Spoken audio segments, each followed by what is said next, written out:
Alina Puțanu este triplă campioană națională și ocupă locul 4 în Europa la powerlifting. Alina ne-a dovedit tuturor că sportul poate fi practicat de oricine, indiferent de condiția fizică. Totul ține de voință, iar Alinei nu îi lipsește acest ingredient, ea devenind în foarte scurt timp campioană națională. În prezent, ea se antrenează intens pentru a aduce acasă cele mai bune rezultate de la Londra din 2012.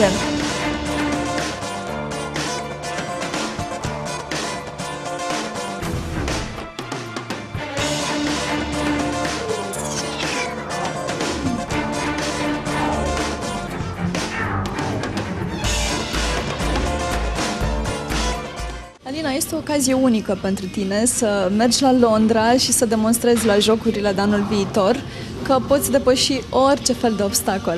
Cum te simți știind că vei fi acolo?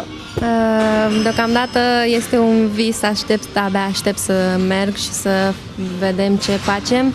Este pentru prima dată când merg și este excepțional, abia aștept, nu știu, pare totul de vis, am aflat majoritatea detaliilor de acolo și totul sună minunat până acum. Totul depinde de mine. De ce powerlifting? Pentru că este ceea ce mi-am dorit eu să fac ca sport. Indiferent că este un sport dur pentru bărbați, acum se poate demonstra și faptul că și o fată poate face acest sport. Indiferent că este într-un scaun rulant sau nu. Când ai aflat că vei participa la Jocurile Paralimpice din Londra? De unde a pornit ideea? Practic anul acesta am aflat. Noi anul trecut am mers la un campionat mondial de powerlifting unde eu am făcut baremul care trebuia făcut și am obținut și medalia de argint la juniori și atunci am aflat de asemenea că voi participa la Jocurile Naționale. Care sunt speranțele tale pentru Jocuri? Pentru Jocurile Paralimpice? Pentru Jocurile Paralimpice este mult să spun, nu știu acum. Îmi doresc să iasă totul bine și să obțin un loc bun și indiferent cum și ce s-ar întâmpla, este important că am ajuns până acolo și sunt acolo. Și sper să fie totul bine. Unde te vei pregăti pentru Olimpiada? Am înțeles că există chiar posibilitatea să mergeți toți cei 16 participanți pentru Olimpiadă, toți cei 16 din România, să mergeți la baza de la Izvorani. Da, este o bază sportivă acolo, dar noi baza fiind în București, iar noi în Galați, ne vom antrena atât acasă cât și la sală a domnului antrenor. Cam câte ore de antrenament pe zi vei face pentru Olimpiadă? Nu este un număr de ore anume. Am anumite serii, anumite antrenamente ce trebuie să respectate și atât tot. Totul ajunge la, să spunem, 2-3 ore, 4 chiar pe zi, depinde de antrenamentele pe care le am, depinde cât îmi iau pauza dintre antrenamente și starea pe care o am. Vei pleca la Londra? Când vei pleca la Londra?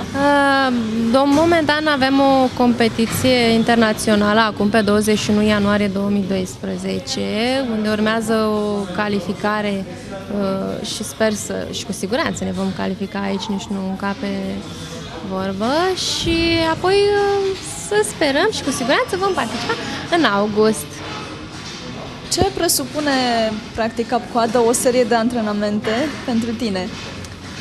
Pentru mine a devenit o plăcere sau o obișnuință, nu știu, este în primul rând pentru sănătatea mea ceea ce fac.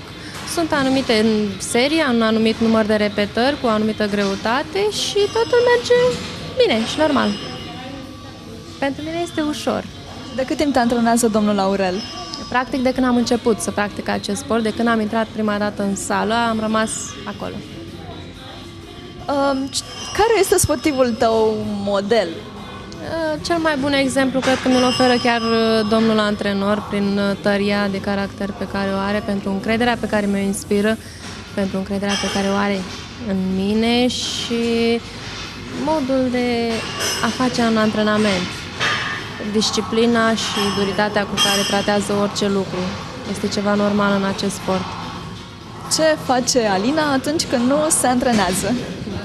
Alina când nu se antrenează merge la facultate și stă acasă în pat cu laptopul pe brațe purtând conversații cu prietenii ei care sunt în diferite locuri sau...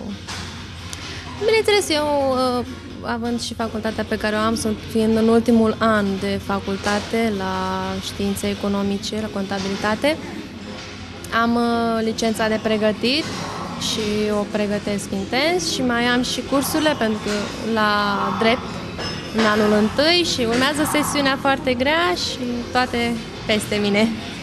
Dar sper să le fac față cu brio la toate.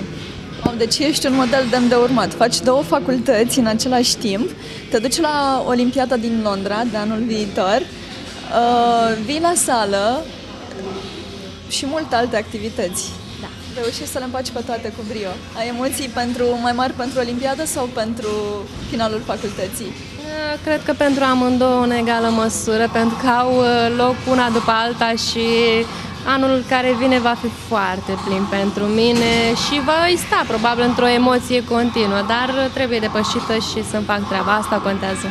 Vor fi emoții constructive. Ce-ți dorești pentru anul 2012? Pentru anul 2012 îmi doresc mult noroc, multă tărie de caracter, multă forță și multă sănătate. Alina, îți mulțumim tare mult pentru interviu. Echipa Vox TV îți urează la mulți ani și să auzim numai de bine de la tine și de la Olimpiadă. Mulțumesc, la fel și eu doresc tuturor sărbători fericite în continuare și un an nou cât mai bun. Alături este și antrenorul domnul Aurel Berbec, cel care a antrenat-o pe Alina zi de zi încă din momentul în care s-a apucat de powerlifting. Aveți emoții pentru participarea Alinei la Olimpiada de la Londra din 2012? Vezi tu, emoții nu am, dar să nu uităm un lucru. În sport, ca și în viața de zi cu zi, politica și-a făcut loc așa mai cu coatele, mai cu genunchii, mai cu picioarele și de aici nu mai poți să fii sigur foarte mult numai pe rezultatul sportivului. Crede-mă, pe undeva pe acolo prin spate mai trebuie să trase și niște sfori. Așa, și vom vedea acum ce se va întâmpla. Noi, ca și vicecampioni mondial, îți dai seama că n-ar fi trebuit să avem nicio problemă, fiind calificați direct pentru Jocurile Paralimpice, dar uite, cum am mai spus, ne-a venit pe ultima 100 de metri a anului acesta. Știi, hai să reconfirmați rezultatul, că a trecut prea multă vreme, adică a trecut un an de zile de când l-am făcut și vor să-l reconfirmăm. O să mergem la Londra la un concurs de recalificare și dacă un clasat în primele 3 locuri la mondiale trebuie să meargă la recalificări, eu cred că asta spune multe. Beți ceaiul de la ora 5, continuați antrenamentul, ne veți aduce rezultate bune? Nu știu cum să spun, problema rezultatelor nu se pune, dar vezi tu, poate să-mi influențeze în mod negativ sportivul, așa, pentru că ai un anumit plan de pregătire, ți-l dă peste cap și apare așa o bălecăreală dintre asta care nu are ce căuta în sportul de performanță, acolo unde tu, în domeniul tău de activitate, trebuie să te duci cât mai sus, să ai un rezultat cât mai bun, înțelegi? Este undeva dus la extrem ce facem și pentru asta și condițiile pe care trebuie să le avem sunt deosebite. Și condițiile externe, sală de antrenament, tot ce înseamnă acel cerc din jurul sportivului care se formează pentru a-l susține pentru înalta performanță. Referitor la eleva Alina, aș putea să spun elevă pentru că o instruiți chiar zi de zi. Știu eu câteva ponturi pentru antrenamente, câteva păreri despre ea. Despre ce se întâmplă? Sincer, avem perioade și perioade. Perioade în care ne antrenăm foarte bine, este super determinată și perioade mai puțin bune, așa, în care atunci intervin eu cu adevărat. În rest, aș putea spune la 75% din perioada de antrenamente sportiva este motivată, face niște antrenamente foarte, foarte bune. În schimb, avem o mică problemă. Este un sportiv care se antrenează foarte bine, în schimb, când apare competiția, deja cu 3 zile înainte, începe să se piardă. Și aici intervine acel cerc din jurul sportivului despre care spuneam, de psihologi, de medici, care concură la rezultatul muncii fizice al noastre, pregătind-o în mod special pe Alina, care la ora actuală are și psiholog, deci a început undeva sportul și în România să însemne undeva mai mult decât sportiv-antrenor. Încercăm să facem acea echipă din jurul sportivului care să-l ducem în vârf de formă pentru un rezultat cât mai bun. Veți pleca un număr mare la Londra pentru Olimpiadă, pentru susținători? Ce să spun acum sincer, eu sunt singurul român care după Revoluție am participat la toate Jocurile Paralimpice ca sportiv sau ca antrenor. Așa, dacă la Atlanta în 96 am fost singurul sportiv al României, eu și cu steagul, da?